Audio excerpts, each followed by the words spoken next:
Hi, இன்றைக்கி நம்ம வீடியோவில் என்ன பார்க்க போகிறோம்னு பார்த்தீங்கன்னா ஸ்டாக் அண்ட் ஸ்டாக் பாயிண்டர், அதாவது ET3491 embedded system and IO design.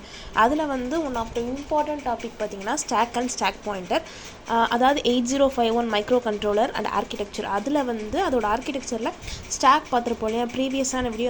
அந்த ஆர்கிடெக்சர் வீடியோ பார்த்தீங்கன்னா தான் ஸ்டாக் புரியும். ஸோ அந்த ஆர்கிடெக்சர் வீடியோவோட லிங்க் நான் கீழே டிஸ்கிரிப்ஷனில் கொடுக்குறேன். மறக்காமல் அந்த வீடியோ பார்த்தீங்க அப்படின்னா தான் உங்களுக்கு அடுத்தடுத்து என்னன்றது புரிய வரும். ஓகேங்களா? So stack and stack pointer அதுதான் நம்ம வந்து என்னன்னு சொல்லி பார்க்க போகிறோம்.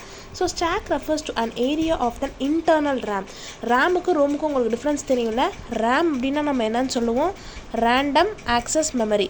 ரோம் அப்படின்னா என்ன சொல்லுவோம், ரீட் ஒன்லி மெமரி. இப்போ ரேம் அப்படின்னா என்னென்னா, இந்த உங்களுக்கு தெரியும், பட் நான் ஜஸ்ட் ஒரு ரீகால்க்காக சொல்கிறேன். இந்த ரேம் அப்படின்றது நம்ம ரேண்டம் ஆக்சஸ் மெமரின்னு சொல்லி சொல்லுவோம். இந்த ரேமில் வந்து நம்ம வந்து ஒரு பவர் சப்ளை கொடுத்து ஒரு டேட்டாவை டெம்பரவரியாக ஸ்டோர் பண்ணி அதோட டேட்டா ட்ரான்ஸ்ஃபர் ஆகக்கூடிய ஸ்பீடை வந்து நம்மளால் இன்க்ரீஸ் பண்ண முடியும். ஃபார் எக்ஸாம்பிள், என்னால் வந்து ஒரு 1 ஹவர்க்குள்ள ஒரு வீடியோ வந்து நான் வந்து ஃபாஸ்ட்டாக சென்ட் பண்ணணும். எக்ஸாம்பிள் சொல்கிறேன். ஃபாஸ்ட்டாக வந்து நான் ஒரு வீடியோ வந்து 1 ஹவர் ஷூட் பண்ணியிருக்கேன். அந்த 1 ஹவர் ஷூட் பண்ண வீடியோவை நான் ஃபாஸ்ட்டாக ட்ரான்ஸ்ஃபர் பண்ணணும் அப்படின்னா நான் அந்த இடத்துல என்ன பண்ணணும்னா ரேம் மெமரி தான் யூஸ் பண்ணுவேன். ரேமில் வந்து டெம்பரவரியாக அந்த மெமரியை வந்து ஸ்டோர் பண்ணி வச்சு ஃபாஸ்ட்டாக ட்ரான்ஸ்ஃபர் பண்ணுறதுக்கு யூஸ் ஆகும். இதை வந்து எங்கெங்கே யூஸ் பண்ணுவாங்க அப்படின்னு பார்த்தீங்கன்னா, மொபைல் ஃபோன்ஸில், லேப்டாப்ஸில், இந்த மாதிரி எலக்ட்ரானிக் டிவைசஸில் யூஸ் பண்ணுவாங்க. ரோம் அப்படின்றது என்னென்னா ரீட் ஒன்லி மெமரி. அதில் உள்ள டேட்டா வந்து நம்மளால் ரீட் பண்ண மட்டும் தான் முடியும். அதை வந்து அழிக்க முடியாது, மாற்ற முடியாது.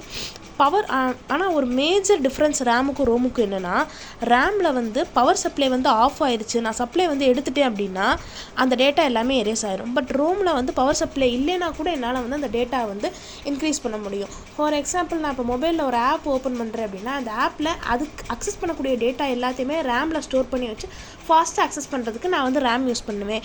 மித்தபடி வந்து நான் நார்மலாக அந்த பூட்டப் ஆகிற ஸ்பீட் எல்லாமே எனக்கு நார்மலாக வேணும் அப்படின்னா நான் வந்து ரோம் தான் யூஸ் பண்ணுவேன்.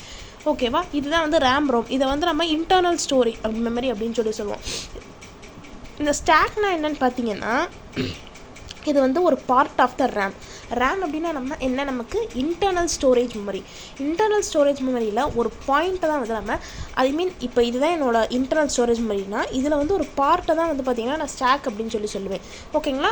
Stock refers to an area of an internal RAM. ரேமோட இன்டர்னல் ரேமோட ஒரு பார்ட் தான் பார்த்திங்கன்னா stack. Stack pointers 8-bit registers which holds the internal RAM address of top of the stack. Stack பாயிண்டர்னா என்ன, இதை வந்து ஒரு ஸ்டாக்னு அஸ்யூம் பண்ணிக்கிட்டிங்கன்னா இந்த மேலே இருக்குது பார்த்திங்கன்னா அந்த டாப் ஆஃப் த ஸ்டாக் தான் பார்த்திங்கன்னா ஸ்டாக் பாயிண்டர் அப்படின்னு சொல்லி சொல்லுவாங்க. இது வந்து ஒரு 8-bit register அப்படின்னு சொல்லி சொல்லுவாங்க. இதில் வந்து 2 ஆப்ரேஷன்ஸ் மெயினாக நடக்கும், புஷ்ஷு, பாப்பு. புஷ்னா என்ன, எனக்கு தேவையான டேட்டா எல்லாத்தையுமே நான் இந்த ஸ்டாக்குக்குள்ளே ஸ்டோர் பண்ணுறது. பாப் அப்படின்னா எனக்கு தேவையான டேட்டா வந்து நான் வந்து இந்த ஸ்டாக்குள்ளேருந்து வெளியில் எடுக்கிறது. அதுதான் பார்த்திங்கன்னா பாப் அப்படின்னு சொல்லி சொல்லுவோம். When the data is to be placed on the stack pointer is increments before storing the data onto the stack. என்னன்னு பார்த்தீங்கன்னா, இப்போ நான் வந்து இந்த டேட்டா வந்து இதில் ஸ்டோர் பண்ணணும் அப்படின்னா இதுக்கு வந்து நான் புஷ் ஆப்ரேஷன் யூஸ் பண்ணுவேன். புஷ் ஆப்ரேஷன் யூஸ் பண்ணி ஸ்டோர் பண்ணுறதுக்கு முன்னாடி என்ன ஆகும்னு பார்த்தீங்கன்னா, இந்த ஸ்டாக் பாயிண்டர் இருக்கு இல்லையா, இது வந்து கொஞ்சம் லைட்டாக வந்து மேலே எலும்பும், லைக் இன்க்ரிமெண்ட் ஆகும். மேலே இன்க்ரிமெண்ட் ஆகிட்டு நம்ம கொடுக்குற டேட்டா எல்லாத்தையுமே உள்ளே வந்து ஃபில் பண்ணிக்கலாம். இதே வந்து பாப் ஆப்ரேஷன் அப்படின்னா என்ன பண்ணலான்னு பார்த்தீங்கன்னா, ஜஸ்ட் அந்த பாப்னா என்ன, ரிட்ரைவ் பண்ணி எடுக்கணும். அதுக்கு ஜஸ்ட் அந்த டேட்டா வந்து ரீட் மட்டும் பண்ணும்.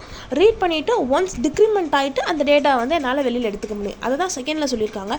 when the data is retrieved from the stack, first the data is read to be stack decreased.